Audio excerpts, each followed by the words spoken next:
Alrighty, folks, we are now 5-0. My last 5 extra daily picks on my premium page. Before we go ahead and get started, just want to take a quick timeout and welcome you to my NBA free pick video here today for Thursday, December 19th, 2024. Happy Thursday to you. Hopefully you're having a great week. And of course, the weekend is right around the corner. We are just about there. Of course, if you're joining me for the first time here today, my name is Brock Page. I've been dishing out free sports picks on YouTube since 2016. Once again, folks, we are now 5-0 in our last 5 extra daily picks on my premium page.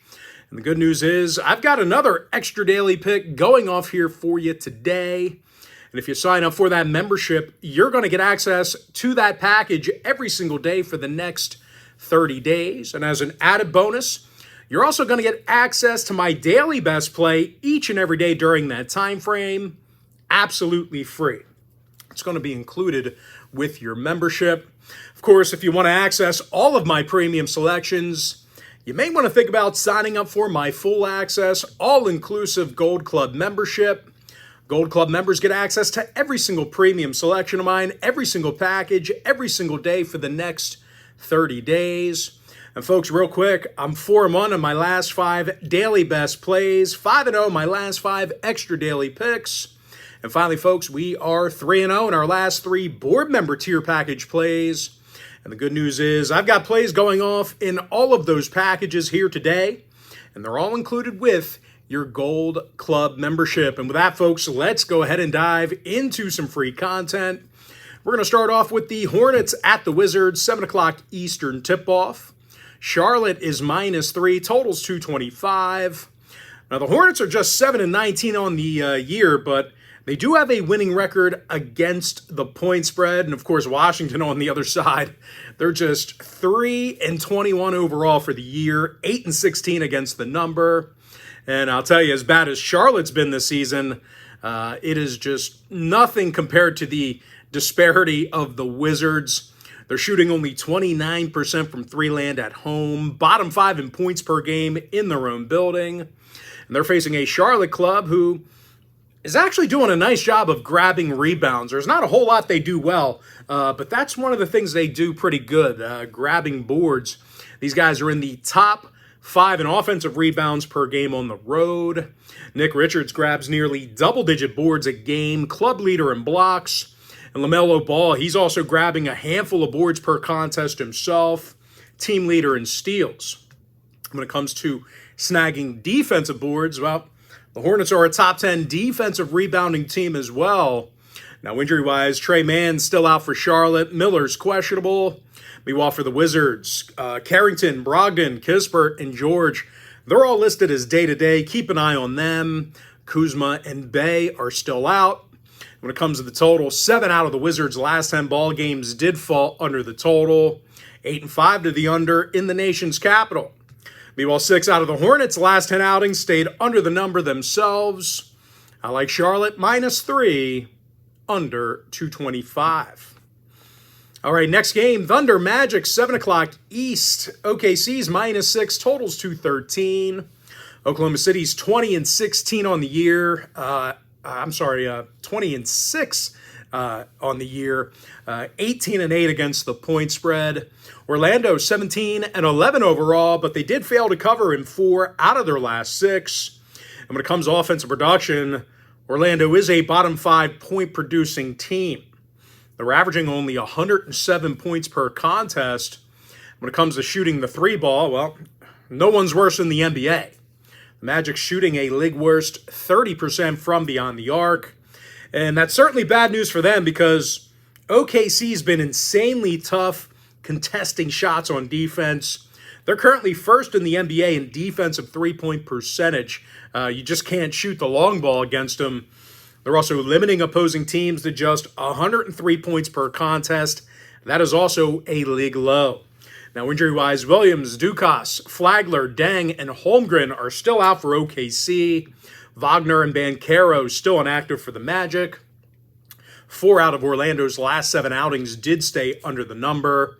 Meanwhile, OKC saw their last 3 straight stay under the total themselves, 6-3 to the under in their last 9. Give me OKC -6, under 213. Next game, Jazz Pistons, 7 o'clock East. Detroit's -5, totals 227.5. Detroit's 11-16 overall, losing record against the point spread. Of course, more recently, the Pistons failed to cover in 6 out of their last 10. And they definitely struggled defensively in the Little Caesars Arena. They're in the bottom 3 in guarding the 3 ball in their own building.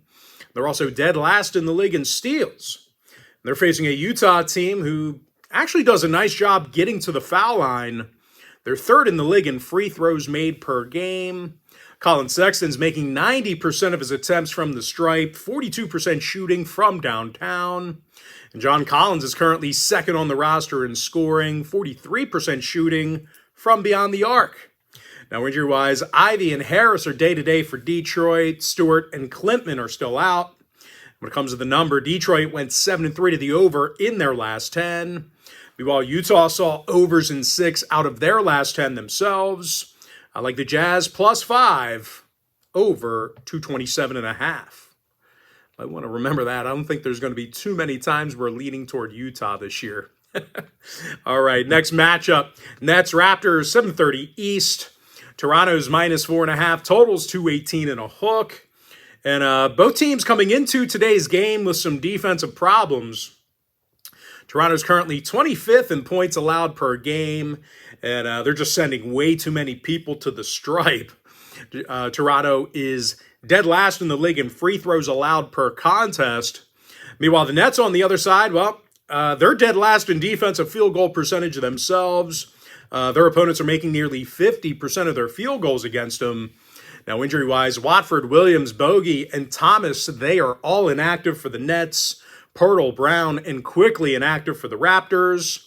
Barnes and Battle are also listed as day-to-day for Toronto as well. Total-wise, Toronto's 9-5 to the over in the Scotiabank Arena this year. Brooklyn saw overs in their last 3 straight, 7-3 to the over in their last 10. I like the over 218.5. Next matchup, Bulls, Celtics, 7:30 p.m. East. Boston's -14.5, totals 241 and a hook. Boston's 21-5 on the year, 8-2 in their last 10. The Celtics are averaging 120 points a game, and they do make more three-pointers per contest than any other team. They're drilling nearly 23 balls a night on average. White and Pritchard are making well over 40% of their deep balls. Jason Tatum averaging over 28 points a game.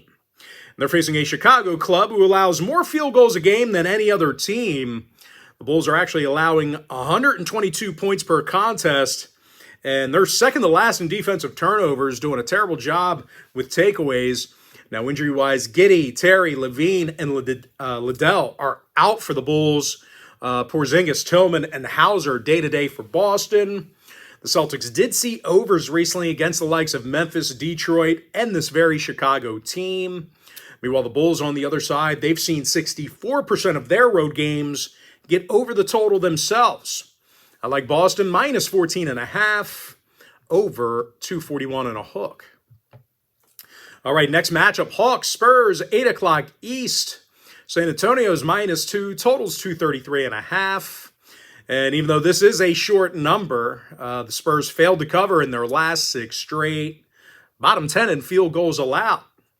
They're facing an Atlanta squad who's in the top 10 in field goals made themselves, top 10 in scoring.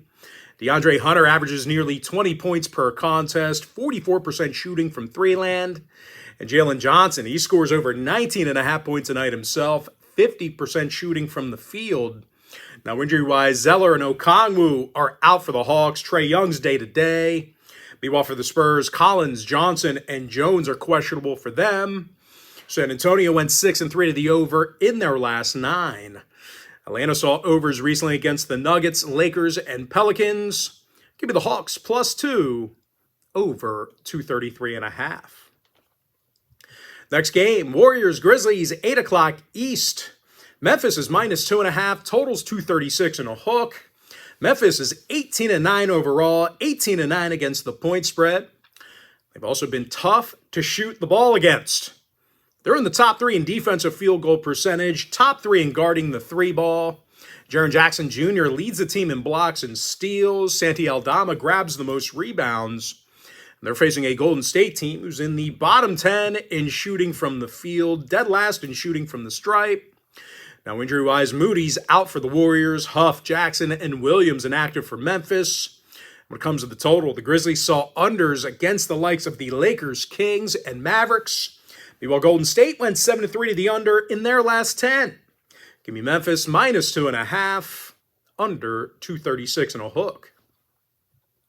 All right, next contest, Pelicans, Rockets, 8 o'clock East. Houston's 8.5, total 218. The Rockets are 17-9 on the year, 16-10 against the point spread.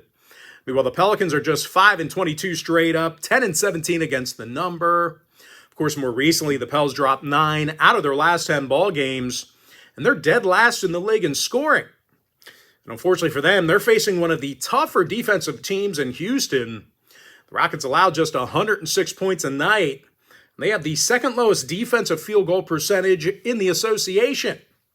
They're also allowing just 11 made three-pointers a game. That's second best in the league. Very tough against that deep ball. Jabari Smith is tied for the club lead in blocks. Freddie VanVleet's second on the roster in steals. Now, injury-wise, Adams, Eson, and Sengun are questionable for the Rockets. Keep an eye on them. Very important defensive pieces. Meanwhile, for the Pels, Tice, Makovich, Ingram, Alvarado, and Williamson, they're all still out for them. Hawkins and Robinson Earl are questionable. The Pelicans saw unders in their last 2 straight, 60% to the under in their last 10. Meanwhile, Houston saw unders in 3 out of their last 4 themselves. Give me the Rockets minus 8.5, under 218. Next game, Clippers, Mavericks, 8:30 p.m. East. Dallas is minus 4, totals 223.5. The Mavericks are 17-9 on the year, covered in 63% of their games. And out of the Mavericks' last 9 contests, they got the W in all of those games except for one. They actually went 7-2 against the point spread during that time frame. And the Mavs have done a terrific job defensively at home. They're first in the league in defensive three-point percentage on their own court. And they're facing a Clipper team who dropped 3 out of their last 4 themselves, 24th in points per game. The Clips are averaging only 109 points per contest for the entire year. Now, injury-wise, Brown, Leonard, Mann, and Tucker are still out for the Clips. Jones is day-to-day. Meanwhile, for the Mavericks, Luka, Williams, Hardy, and Exum are still out. Washington, Kleba, Marshall, and Irving are questionable. The Mavs are 7-4 to the under in the American Airlines Center. And oddly enough, the Clippers on the other side saw 7 out of their last 11 road games stay under the line themselves. Give me the Mavericks minus 4, under 223.5. Next game, Pacers, Suns, 9 o'clock East. Phoenix is minus 7, totals 235. Now, the Suns are 3 games above 500, but they're just 9-16 against the point spread. When it comes to defensive play, well, they're in the bottom 3 in takeaways, 25th in guarding the deep ball, and they're facing a Pacer team who's making nearly 50% of their attempts from the field themselves, top 5 in offensive field goal percentage. Pascal Siakam, he's scoring just about 20 points a night, 42% shooting from 3-land. And Miles Turner knocks down 41% of his attempts from beyond the arc himself. Now, injury-wise, Nesmith's still out. Shepard's questionable. Meanwhile, for the Suns, Beal's day-to-day for them. Gillespie's still inactive. The Suns are currently 60% to the over for the entire season. And oddly enough, the Pacers saw 60% of their road games this year get over the total themselves. I like the Pacers plus 7 over 235. Next game, Knicks, T-Wolves, 9:30 p.m. East. Minnesota's minus 2, totals 214.5. And, you know, the T-Wolves have played some real good basketball in the month of December. They covered in 5 of 6 games since December 1st. Tough team to shoot the ball against. They're actually allowing fewer 3 balls a game than any other team. They're also allowing just 105 points per contest.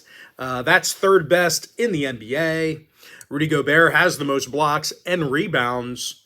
Mike Conley leads the team in steals per game. And they're facing a Knicks team who failed to cover in 3 out of their last 4. They've got a losing record against the point spread this year in their travels.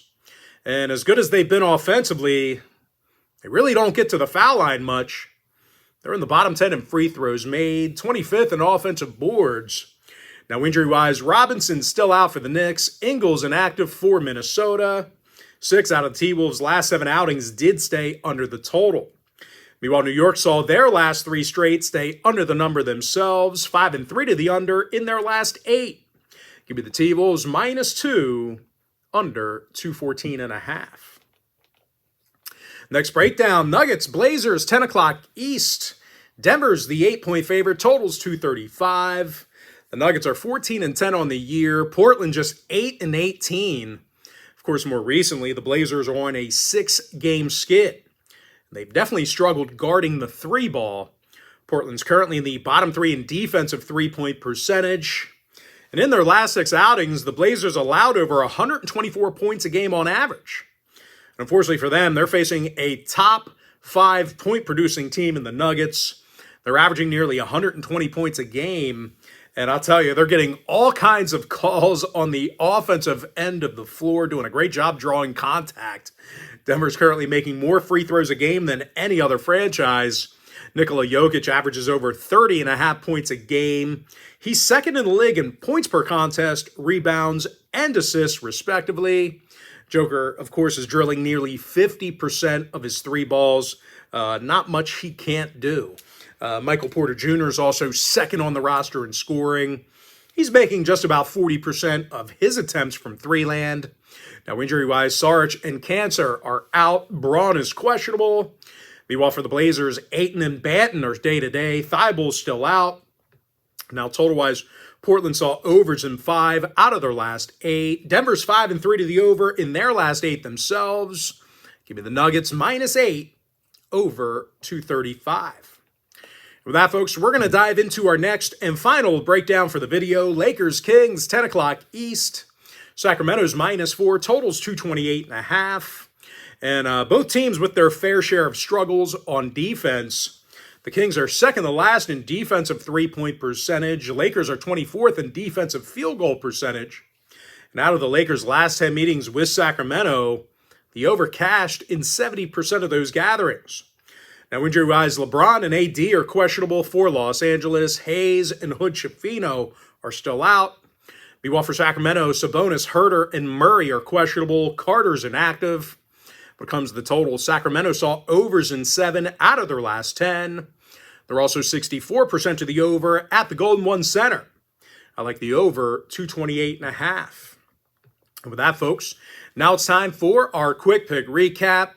I like Charlotte -3, under 225. Oklahoma City -6, under 213. I'm 5-0, my last 5 extra daily picks on my premium page. Utah Jazz +5, over 227.5. I like the over 218.5 in the Nets Raptors game. Celtics -14.5, over 241 and a hook. Atlanta Hawks +2, over 233.5. Grizzlies -2, under 236 and a hook. Houston Rockets -8.5, under 218. Mavericks -4, under 223.5. Pacers +7, over 235. Timberwolves -2, under 214.5. Nuggets -8, over 235. And give me the over 228.5 in the Lakers-Kings game. And with that, folks, that's going to do it for me. Don't forget to check me out on my premium page. And if you do end up getting a membership here today on my premium site, just a friendly final reminder, you're going to get access to that package every single day for the next 30 days. And as an added bonus, you're also going to get access to all of my cheaper memberships during that time frame, absolutely free. They're going to be included with your membership. That's why I always tell folks that Gold Club package, it's a full access, all-inclusive membership. It gives you access to every single premium selection of mine, every single package, every single day for the next 30 days. But most importantly, folks, gotta thank you for joining me right here on the free video. Really hope you enjoyed all this great free content, all this great free information. I apologize, I was a little bit out of breath when we started this video. I had a massive Christmas package that was just delivered for my wife, so I had to haul it from the front porch all the way down to the basement and the utility room. So your boy was breathing heavy a little bit. But anyway, guys, happy Thursday to you. Best of luck to you. I look forward to seeing you later on today on my premium page.